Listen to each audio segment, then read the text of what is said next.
की अगर चर्चा कैसे लिखेंगे तो जर्नल का होगा। ये है आपका जर्नल का, अगर बुक है कोई बुक में से अगर आपने ले रहे हैं अब क्या हो जाएगा,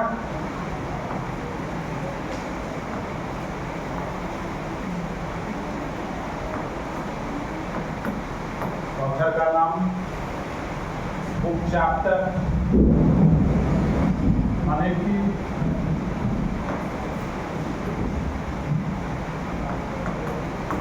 आपने जिस किताब से लिया तो उस किताब के अध्याय का कोई टाइटल होगा जी, उसके बारे में लिखना है। उसके बाद नेम ऑफ द बुक, किताब का नाम क्या है, publisher name, name of the publisher,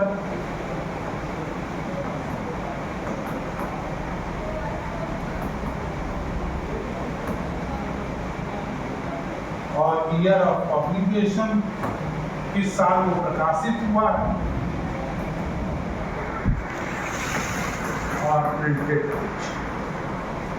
अगर आप किताब में से ले रहे हैं तो उसके कौन कौन लेखक हैं, जो किताब में जो अध्याय है उस अध्याय का टाइटल क्या है, किताब का नाम क्या है, कौन सा पब्लिशर है, प्रकाशक कौन है उस किताब का, किस वर्ष पब्लिश हुआ है, ईयर ऑफ पब्लिकेशन, और वो जो चैप्टर है वो कितना पेज नंबर है, ये मेंशन होना चाहिए वो चैप्टर में। अगर आपने किताब में से उस जो फैक्ट है उसको उद्धृत किया है, दो चीज होगी।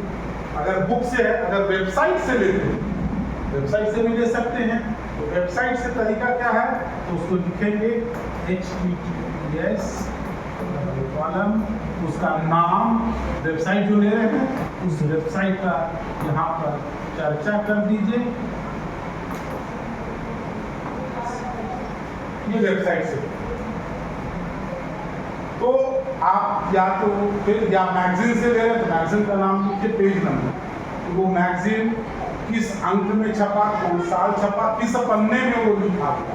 तो संदर्भ सूची में आपको उस संदर्भ का संपूर्ण विश्लेषण और तरीका लिखिए, अपने मन से आप लिख दीजिए।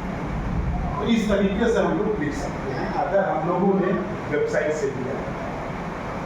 ध्यान रहे जहाँ भी आप ले रहे हैं कोई संदर्भ तो लेखक के नाम के ऊपर उसका नंबरिंग कर दीजिए, और वही नंबरिंग आपका कहाँ चला जाएगा, संदर्भ।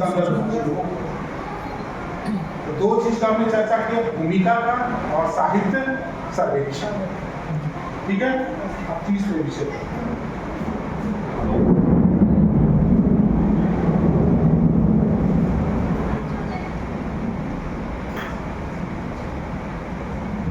उसके बाद जब हम साहित्य का जब चर्चा कर लिए और उसकी सर्वेक्षण कर लिए तो हमको एक जानकारी मिल गई कि किन लोगों ने कहाँ तक क्या क्या काम किया है।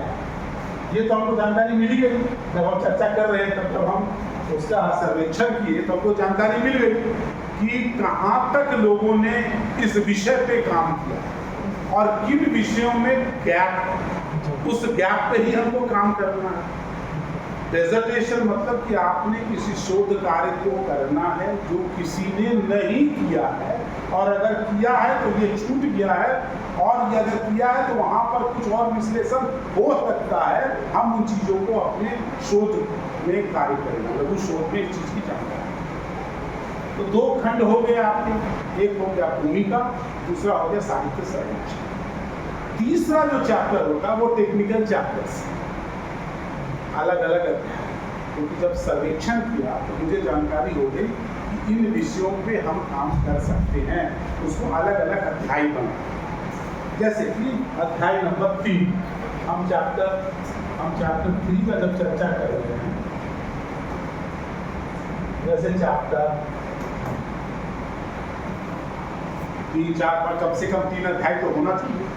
कम से कम लघु शोध में भूमिका और साहित्य सर्वेक्षण को छोड़ के कम से कम 3 अध्याय तो होनी चाहिए जो चर्चा कर सकते। चैप्टर 3, चैप्टर 4, चैप्टर 5, चैप्टर 6, इस तरीके से। तो वो तकनीकी अध्याय है, तो 3 कम से कम तकनीकी अध्याय होने चाहिए। तो ये चैप्टर में आप क्या क्या लिखिएगा। इस चैप्टर में जैसे मान लीजिए कि कह रहे हैं कि मिली जुली सरकार जो है वो प्रजातंत्र के लिए खतरा है या विकास के लिए खतरा है। तो जब हमने उस अध्याय में ये चीज को लिख रहे हैं तो उसकी भूमिका भी लिखनी होगी। आपने एक बार पूरी डिसर्टेशन की भूमिका लिख चुके हैं शुरू, वो सभी अध्यायों का सम्मिश्रण है कि हमने ये कहा, परंतु उस अध्याय का भी हम विशेष रूप से उसकी व्याख्या कर रहे हैं, तो उसकी अलग से भूमिका दिखाएगी और दोनों के वाक्य अलग होंगे। ये नहीं कि वहाँ कॉपी की उसके अलग भाषा होगी, इसकी अलग भाषा। तो इसके सबसे पहले चैप्टर 3 में क्या होगा कि आपने भूमिका लिखी कि भाई ये भूमिका, ये मिली जुली सरकार कहाँ कहाँ थी, वहाँ क्या क्या विकास हुआ, पूरे वैश्विक स्तर पे, राष्ट्रीय स्तर पे या प्रादेशिक स्तर पे, उसकी चर्चा भूमिका भी कर सकते हैं। इस भूमिका के तहत ही, इस भूमिका में जब हम जाएंगे तो इस भूमिका के अंदर ही साहित्य चर्चा इसकी भी होगी। आपने जो साहित्य की चर्चा किया चैप्टर 2 में लिटरेचर सर्वे में, यहाँ भी हम साहित्य की चर्चा करेंगे उससे ज्यादा। वहां पर हमने पूरा क्या किया, यहाँ पर हम उस विशेष की चर्चा करें, तो यहाँ भी साहित्य चर्चा। तो भूमिका हो गई, फिर साहित्य सर्वेक्षण हो गया,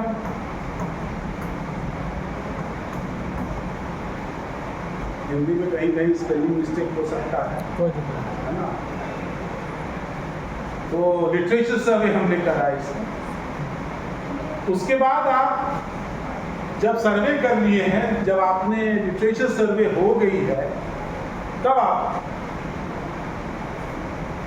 आपने उस विषय के संदर्भ में नई खोज को करने की जरूरत है। आप क्या क्या कर सकते हैं, तो आपकी क्या मेथोडोलॉजी हुआ, आप क्या एनालिसिस किए, या फिर आपने कौन कौन सा डेटा को लिया, ये सारी चीज उसके बाद है। एनालिसिस हो सकता है, आप कंपैरिजन कर सकते हैं कि झारखंड और दूसरे प्रदेश में मिली जुली सरकार के विकास की क्या औसत रही है, उसकी सर्वेक्षण आप कर सकते हैं या उसकी विश्लेषण कर सकते हैं, तो डेटा ले सकते हैं। तो मेथोडोलॉजी हो सकता है, कंपैरिजन हो सकता है, या फिर आप उसकी एनालिसिस कर सकते हैं, सांख्यिकीय रूप में स्टैटिस्टिकल एनालिसिस कर सकते हैं। ये चीज उसके बाद है। तो मेथोडोलॉजी है, रिसर्च मेथड, कि हमने अपने इस जो अध्याय है उस अध्याय से जुड़े हुए जो तथ्य हैं, उन तथ्यों की जानकारी के लिए या जो उद्देश्य है नई चीज को पता लगाने का, तो उस उद्देश्य की पूर्ति के लिए हमने क्या क्या शोध मटेरियल लिया, क्या क्या रिसर्च मेथोडोलॉजी यूज की। रिसर्च मेथोडोलॉजी में आप सर्वे कर सकते हैं, क्वेश्चनेयर तैयार कर सकते हैं, डेटा का स्टैटिस्टिकल एनालिसिस कर सकते हैं, ऑपरेटिव एनालिसिस कर सकते हैं, ये सारी चीजें उसमें। तो रिसर्च मेथोडोलॉजी। और जब आपने रिसर्च मेथोडोलॉजी कर दी, आपने सारा चीज को वहां पर एकत्रित करके रख दिया, तब आपने क्या करिएगा, आपने फिर उसका समरी, आपका क्या क्या खोज में पता चला।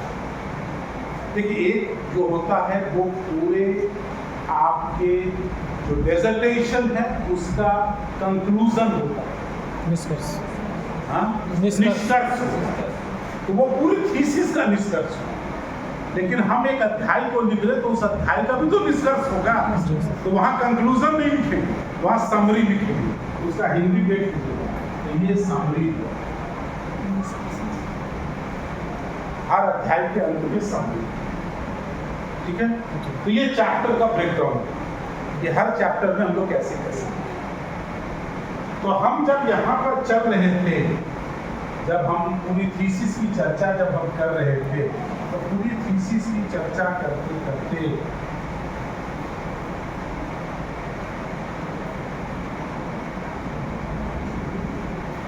हमने शुरू में जो थीसिस था उसके बारे में हमने लिखा। ये थीसिस में हम लोग सबसे पहले जो होगा वो इंट्रोडक्शन होगा। इंट्रोडक्शन के बाद लिटरेचर सर्वे होगा, साहित्य सर्वेक्षण।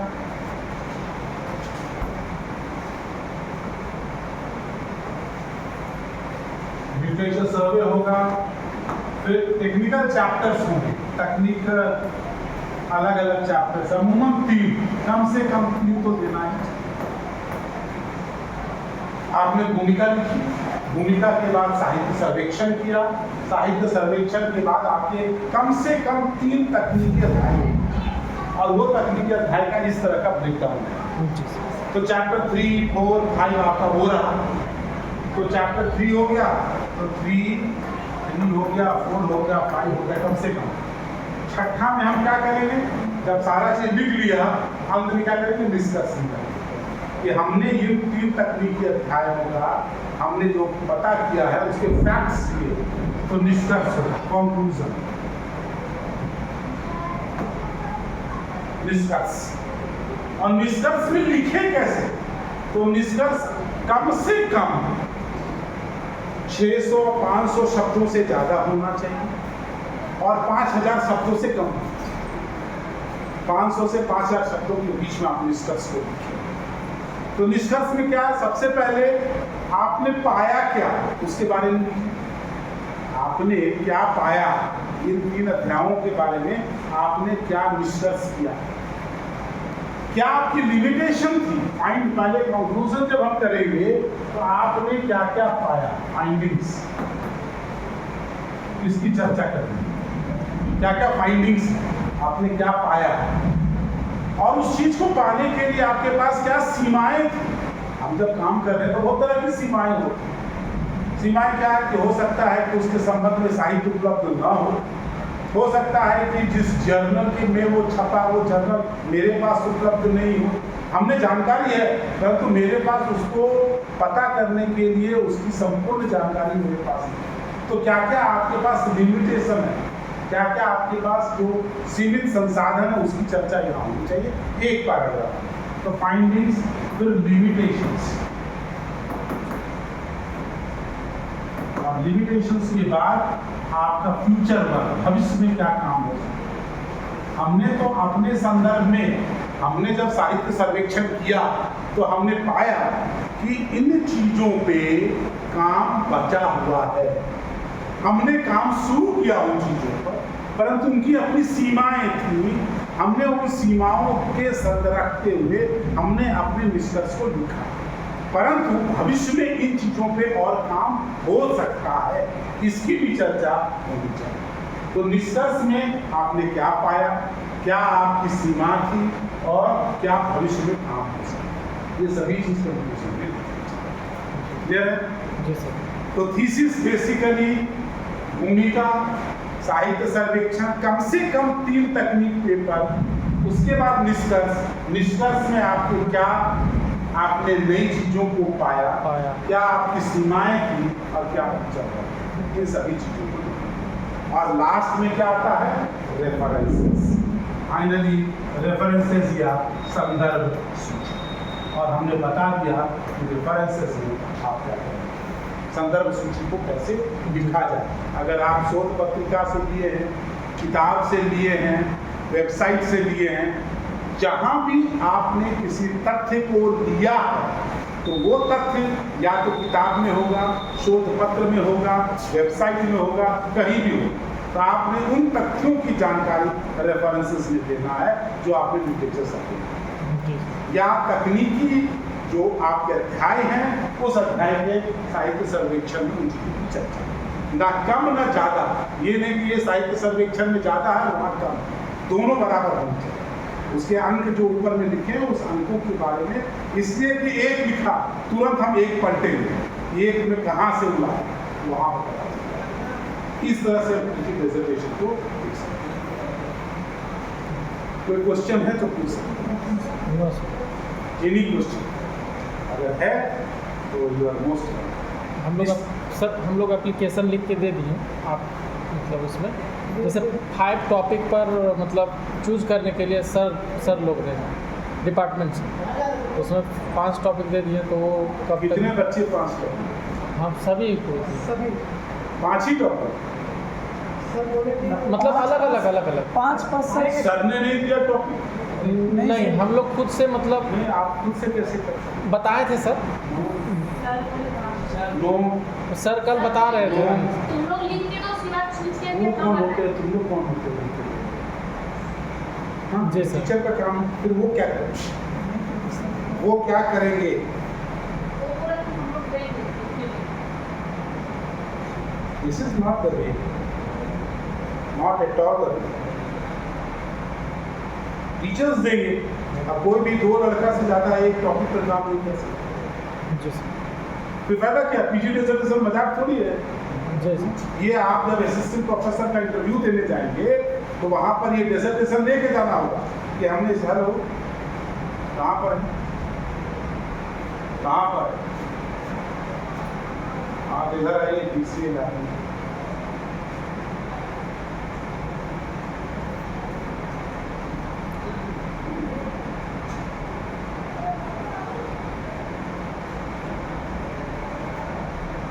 हाँ जी, पॉलिटिकल साइंस के विद्यार्थी है सर। देखिए आइए। गुड आफ्टरनून सर को चेयर पर। ऐसा है कि विद्यालय पीजी के बच्चे कहे कि हम लोगों को कहा गया है कि आप लोग ही टॉपिक लाइए और उसी में कर दीजिए। ये कैसा प्रेजेंटेशन? किसने कहा? किस टीचर ने? कुछ भी कहा हो, जी sir. This is not acceptable. कौन बोलेगा? कौन सर कौन मैडम ने कहा? अनिल सर, मिथिलेश सर या मैडम ने कहा? तीनों वहीं थे। तीनों नहीं चलता है इस तरह से। ये कॉलेज है या पीजी के स्टूडेंट है जी। दिल्ली विश्वविद्यालय का स्टूडेंट जो एमए पॉलिटिकल साइंस कर रहा है तो आदर्श कॉलेज का लड़का पीछे काहे रहेगा? जी सर। ये तो नहीं एक्सेप्टेबल। यहाँ पर कम से कम मैक्सिमम 2 स्टूडेंट को एक टॉपिक से ज़्यादा नहीं होनी चाहिए। ये नहीं कि एक टॉपिक दे दिए 4 लड़का मिलकर लीडर। No, not acceptable. हमको लग रहा है सर ये- वो ऐसे बोले सर, सब जैसे 30-40 टॉपिक है, ठीक है, उसमें बोले कि 5 टॉपिक तुम लोग कम से कम चूज करना, उसमें से हम लोग से चूज करेंगे उसमें, और एप्लीकेशन जो हम लोग दिए हैं तो सर बोले कि हम लोग खुद से उसमें टिक मार कर फिर तुमको सूचना देंगे। और हर एक स्टूडेंट को अलग अलग आप जैसे टॉपिक आप लोग देंगे। सर ये 5 टॉपिक ये कौन है? ये कौन ये दिया? सब कहा ये दिया होगा, हम समझ गए इन सब क्या कहा ये दिया होगा कि आप एक आवेदन लिखिए जी कि मैं ये टॉपिक हाँ। में रुचि रखता हूँ, रुचि रखता हूँ, जी। उसमें से हम लोग एक टॉपिक को डिसाइड करेंगे कि उसमें से इन लोग कौन होते हैं आवेदन लिख के आप देने वाले? ये बोला गया होगा। क्यों? यही बोला फिर टीचर्स क्या करेंगे? सर बोला गया ऐसे नॉट एट ऑल। जो मैं कह रहा हूँ तो सुनिए, बोला गया, कहा गया, और कहानी खत्म हो गई। कहानी अब ये शुरू हुई कि टीचर्स देंगे एक टॉपिक और उस टॉपिक पर 2 से ज़्यादा लड़का काम नहीं करेगा, बस। ये सब नहीं चले। हम लिख कर देंगे ये आवेदन, उसमें से सिलेक्ट करेंगे तो टीचर क्या करेंगे? Have a meeting of political science के बाद और एग्जाम खत्म हो 10 मिनट में सभी टीचर्स को got it? Confusion? No, sir. Thank you so much, it was nice interacting. कर लेंगे वो। नहीं करने लगे, जस्ट फॉर द मीटिंग।